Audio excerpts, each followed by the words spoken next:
Claire, and I will be discussing implementing filters in cafeteria faucets and drinking fountains. My name is Nakia Lewis, and I will be presenting reverse osmosis water purification. Hi, my name is Kylie Hansen. I am in Group 2 with Nakia and Ellen Claire, and this is our presentation on lead in drinking water in Florida schools. Before getting into the proposed solutions, I will give a brief summary of the problem with lead in drinking fountains. First, lead is a toxic metal that is released from old, corroded pipes. When ingested, it is a neurotoxin, diminishing mental development, causing lower IQs and behavioral issues in students. According to the EPA, there is not a safe level of lead consumption for children. Most often, children are exposed to this neurotoxin when drinking out of their school fountains. Almost 100,000 schools are not regulated under the Safe Water Drinking Act, which requires lead level testing at each water source. Although laws have banned the use of lead pipes since 1986, still 70% of schools in America today were built before that date. Our group is proposing 3 solutions to reduce or remove the lead levels in drinking water in Florida schools. Our 3 solutions include reverse osmosis, standard filtration, and complete pipe replacement. Beginning with reverse osmosis water purification process is accomplished by water pressure pushing tap water through a semi-permeable membrane to remove impurities from water. This is a process in which dissolved inorganic solids are removed from a solution. Why use reverse osmosis? Well, it's widely considered to be the best way to protect your household and reduce or remove lead from drinking water. Some pros are that it improves taste, odor, and appearance of water by removing contaminants that cause taste and odor problems. It provides better than bottled water quality water just for pennies per gallon. Reverse osmosis systems have very few moving or replaceable parts, which makes the system easy to clean and service. Also, the reverse osmosis systems remove pollutants from water, including nitrates, pesticides, sulfates, fluoride, bacteria, pharmaceuticals, arsenic, and much more. It also has a carbon filter that will remove chlorine and chloramine. Why not use the reverse osmosis system? Well, it can cause clogging, filter replacement, and important natural minerals will be stripped off together with other impurities. To go a little more in depth about the cons, the small pores of a reverse osmosis system can become clogged and the system must be routinely maintained. Even common chlorine can damage the reverse osmosis system. Also, the reverse osmosis system will have to be cleaned and sterilized at least once a year. And the reverse osmosis process requires filtering of everything bigger than a water molecule. This will cause important minerals to be stripped off together with other impurities, which then becomes harmful to the body.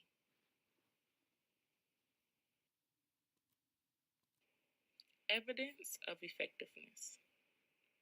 The reverse osmosis water filtration system uses a semi-permeable membrane to remove impurities from water, provides a low-maintenance, chemical-free option to help achieve clean, great-tasting water each and every day.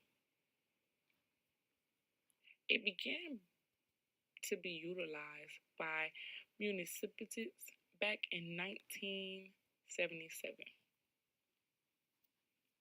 Since then, reverse osmosis has become increasingly popular because it is safe, cost effective, and easy to maintain.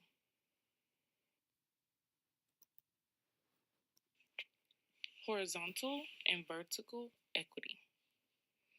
Horizontal equity: access to safe drinking water is essential to health, a basic human right, and a component of effective policy for health protection.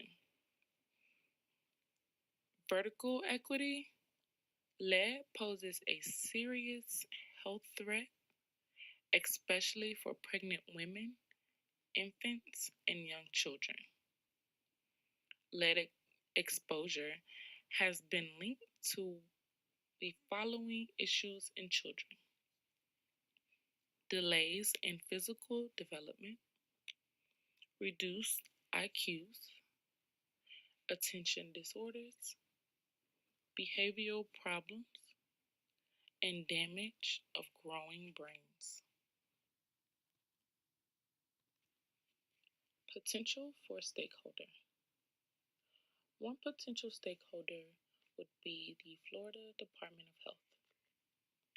The Federal Safe Drinking Water Act applies to systems that provide piped water to more than 25 people per day, more than 60 days of the year, or have 15 or more service connections. Nationwide, this rule is administered by the United States Environmental Protection Agency. The Florida Department of Health implements the Federal Safe Drinking Water Act in different counties in the state of Florida. Also, the county health department could also be a stakeholder, since they are responsible for oversight of the construction and operation of all public water systems. Another potential stakeholder would be the Department of Environmental Protection. The Department of Environmental Protection has the primary role of regulating public water systems in Florida. Authority derives from Chapter 403, Part 4 in the Florida Statutes and by delegation of federal program from the U.S. Environmental Protection Agency. The department has promulgated a number of rules in the Florida Administrative Code. It is important to gain support of stakeholders to fund and assist in implementing the most effective filtration system to remove lead from drinking water.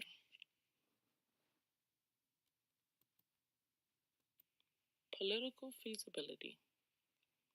To successfully remove lead in drinking water, the water would have to be filtered. Reverse osmosis is a highly effective purification process.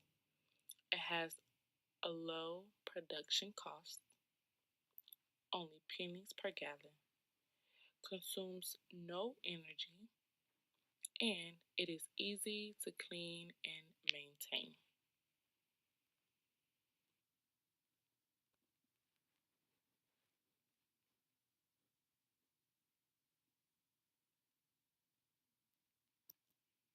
Filtration would be implemented at the source of the drinking water and for cafeteria sinks for preparing food for teachers and students. Filters are a part of drinking fountains and cafeteria faucets used to improve the water quality and safety for students K through 12 and their teachers. The cost of the filters, according to the Department of Education, would be about $400 per filter. So, in total, it is estimated around $8 million, and the annual recurring cost would be about $7 million across the state of Florida.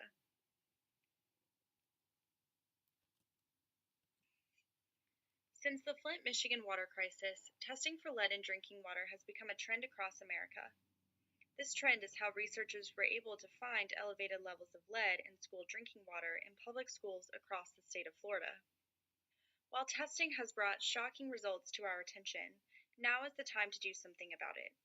About 70% of public schools were built before the 1986 lead ban, so there's a more than likely chance that schools who are still trying to test to prove there's no lead will be wasting time and money while their children suffer the consequences.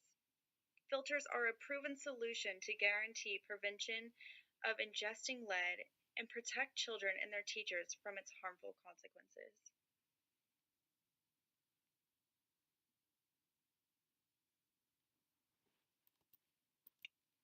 Water consumption is an essential nutrient for bodies to function properly.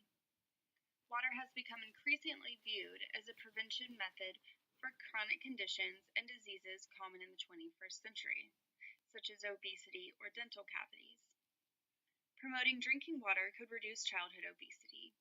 Sugary drinks should be replaced in diets with water to improve overall health.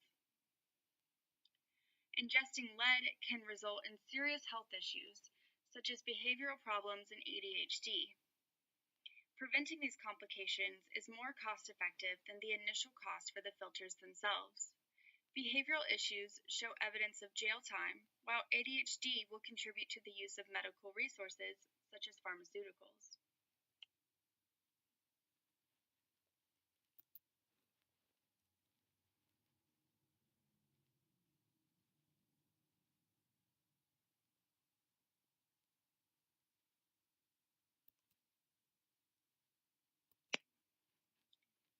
The Get the Lead Out initiative is supported by Physicians for Social Responsibility, which is comprised of doctors and environmental activists from around the state of Florida. House Bill 545 to filter cafeteria water and drinking fountains did not pass this 2019 session. However, Senate Bill 66 to filter cafeteria water and drinking fountains was unanimously passed with 20 waves in support. Unfortunately, after the Senate, this bill did not make it through appropriations. Many school districts from around the state of Florida are okay with funding this bill. However, some do not want the burden of cost. The original intention was to get funding through the state, but that was changed throughout the process. Leon County Schools agreed to filter all schools, which achieved the goal locally. This bill had many co-sponsors from both the Democratic and Republican Party. However, more support is needed from the Republican Party as they are the current majority leaders.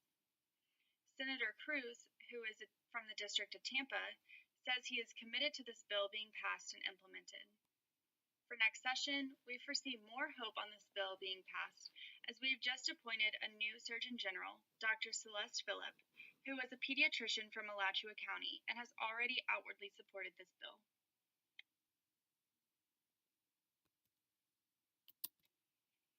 Testing for lead in drinking water is costly and ineffective at this point. There are now collected samples from almost all the counties in Florida, which show elevated levels of lead in public school drinking water. The cost of testing for the potential to find no lead is more costly than it would be to just prevent the issue of the inevitability of our failed infrastructure. Filtration is a guaranteed solution to prevent lead exposure. According to an expert at the CDC, the only way to protect the public health is to remove the pipes. Lead in water occurs through the corrosion of plumbing products. Therefore, the only way to completely solve this issue of elevated lead levels in blood in children through drinking water would be the complete replacement of lead pipes throughout an entire school and up to their main water source. Why? In speaking of terms of short and long-term solutions and ultimately financial responsibility, doing a one-and-done project to eliminate lead, entire pipe replacement is our answer. Now, why wouldn't this work? Well, it is expensive, reportedly up to $30 million per school district. And obviously this would be disruptive, potentially leaving kids out of school for extra months before or after the summer to complete this project, and ultimately might not be the best option in all of the proposed solutions.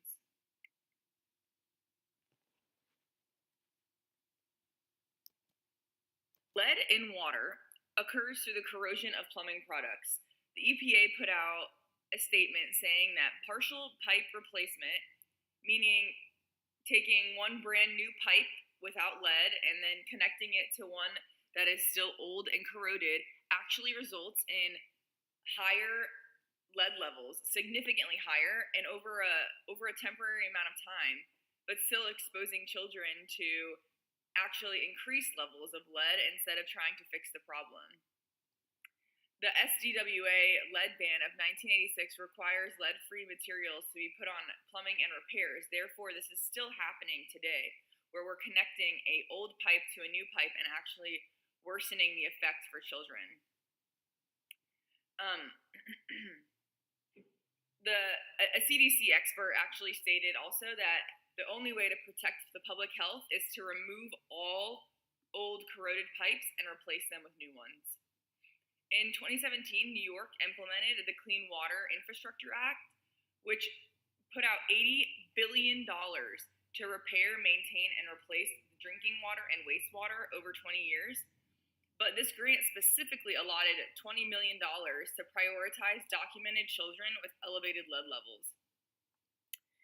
New York has set the standard for lead safety, recognizing the need for pipe replacement in those containing lead, specifically for children.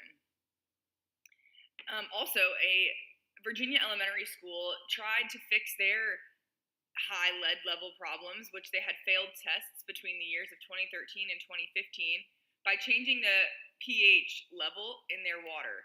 This was a failure because after testing, their water levels, their lead levels in their water actually never changed. The idea behind this was that the acidity in the water is what makes the lead corrode on the pipes and end up in the actual drinking water. But again, that failed, which led to them wanting to completely repipe their entire system as well. In addition, a Chicago school district had an idea to flush their entire water system out every single day to eliminate lead in their drinking levels. The research behind this states that when you flush out the water, it actually lets a lot of the loose lead particles out, exposing children to less and less lead levels in their drinking water at school. But as we've already discussed, there is no safe level of drinking water for children. All in all, pipe replacement is the best solution based on evidence when we're talking about permanent solutions and ultimately saving money. Filters need to be changed and they still have to be implemented. I understand that pipe replacement would be disruptive to a school system, but they are out of school for 3 entire months out of the year, 1 being December and 2 being the months of June and July. There's a permanent solution available to all vulnerable children, which ultimately we should save.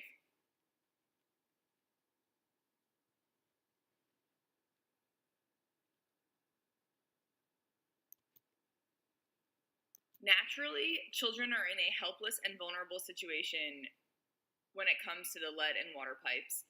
Water is an everyday essential to living. So when they're thirsty after lunch and they go drink out of their water fountain, that is actually hurting their mental development overall, and they can't do anything about it.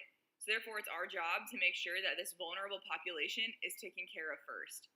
Obviously, in a perfect world, every lead pipe that has corrosion from the past and history would be replaced with a permanent solution of a replacement pipe.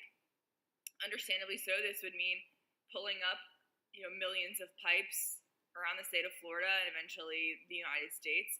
But this project should start with the most vulnerable population in children when they go to school every day. Children are the most susceptible to lead poisoning, as, again, we've previously talked about, and I'm just going to keep hammering now that there is no safe lead level for children. So putting a filter that eventually could build up and leak lead back into the water is not a permanent solution and ultimately could still be harming children and the future of adults in America.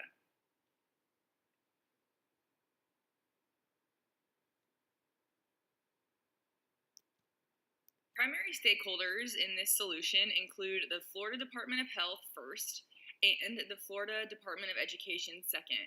Ideally, both of these departments would be able to help push and advocate for saving children and full pipe replacement. Specifically under the Florida Department of Health, the Deputy Secretary for Children's Medical Services, Jeffrey P. Brosco, he is a doctor and as well as having his PhD. Dr. Brosco has served at the University of Miami's School of Medicine in several capacities, but most recently he is the Associate Director at the Miami Center for Child Development. He is anti-blood testing when it comes to children and lead poisoning, but believes that pediatricians can achieve much through regulation to protect children from environmental hazards. He's a perfect advocate for this problem. He has a sound foundation of knowledge on this issue and is in a position to help push it through and advocate for it. And he's a pediatrician. He aims to help children every single day. Not to mention, he also has published literature on protecting children from lead poisoning through regulation by pediatricians. He wrote a review on a book specifically about lead and what it does to society. Second, the Florida Department of Education, we would go right at healthy schools.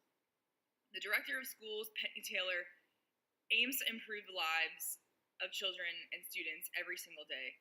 Currently, there are no lead poisoning initiatives in place on the Healthy Schools website, at least for the public to see. By definition, all coordinated school health components work together to improve the lives of students and their families. Although these components are listed separately, it is their continuous merging and working together that allows these coordinated school health components to have a significant impact. From there, although the Office of Safe Schools cannot actually advocate for and push laws, they can make sure that the Office of Safe Schools, specifically Damian Kelly, can ensure that schools abide by the laws day in and day out. So when we're trying to put in a full pipe replacement, we can make sure that they are not doing a partial one and that they are completing the task from start to finish. We have all the tools in place here. We just have to push it through and create a law mandating full pipe replacement, and these are the perfect stakeholders to do it.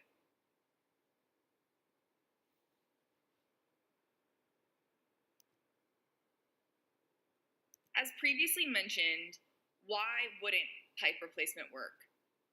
Expensive and very disruptive. Although education is a bipartisan issue, neither Democrats nor Republicans disagree that the future of America is in our children. As a matter of fact, there was a bipartisan policy center which created an early childhood initiative, which implements policy change, understanding that it's important for the future of American children to grow up and become a full, mentally, physically developed adult. The Blue Ribbon Commission on School Funding works with both Republican and Democratic lawmakers to recommend legislature to consider to push further on. But overall, is this a politically feasible option for schools? Well, maybe in the future, but right now, based on evidence, it costs way too much money for this to ever actually pass. It would be very disruptive. It would take kids out of school potentially for an extra month or so, and ultimately, there are cheaper, faster options in the short run that would probably be a more politically feasible option. Although, if we are aiming for a permanent solution, this would be it.